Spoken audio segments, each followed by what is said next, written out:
Kasalukuyan pa rin nasa Villamor Air Base si dating Pangulong Rodrigo Duterte matapos sa kanyang ihain ang arrest warrant na in-issue ng International Criminal Court. Para bigyan ng mukha ang balita, may live report si Mobile Journal Merrimon Reyes. Merrimon, kamusta ang sitwasyon dyan? Pops J, sa mga oras na ito ay nakaantabay pa tayo sa labas ng Villamor Air Base kung saan nananatili si dating Pangulong Rodrigo Duterte. Simula nang dumating kaninang umaga mula sa Hong Kong ay inabot na nga ng hapon pero nasa loob pa rin ng Villamor Air Base si dating Pangulong Rodrigo Duterte. Niresto kasi siya pasado alas 9 ng umaga kanina dahil sa umano'y crimes against humanity kaugnay ng war on drugs. Pero ayon kay Attorney Silvestre Bello ay hindi pa raw nila nakikita ang warrant of arrest na ito at paglabag daw sa karapatang pantao ni Duterte ang ginagawang pag-aaresto ng walang naipepresentang arrest warrant. Pero bago pa ma-disembark sa eroplano ay sabi ni Duterte tungkol sa kanyang posibleng pagkaka-aresto, "You will just have to kill me. Hindi ako papayag kung kakampi dyan sa mga puti."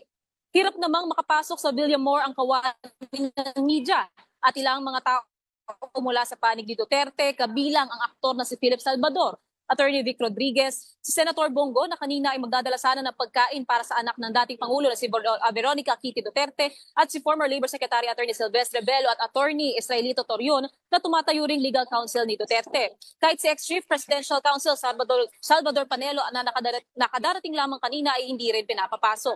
Ayon sa kanila, tinitingnan nila ang posibilidad na makapaghingi ng hospital detention kung sakaling madedetain si Duterte. Mayroon din daw kasing back pain na iniinda ang dating Pangulo. Kasabay nito, mariin na nilaban ng panig ni Duterte na walang jurisdiction ng ICC sa Pilipinas at hindi raw dapat ibigay ang kustodiya ni Duterte sa kanila.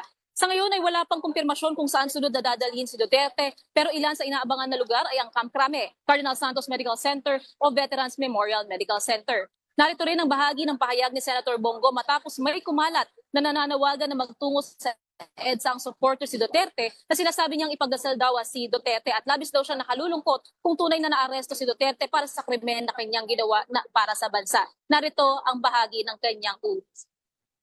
Una, si dating Pangulong Duterte, please,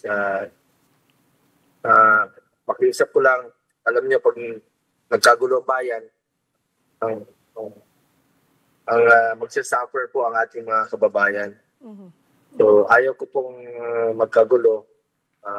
I'm praying for peace and unity.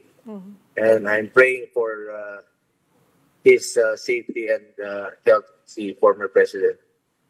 Pagdasal po natin si Tatay Tigo. Di tayo papabayaan ng Panginoon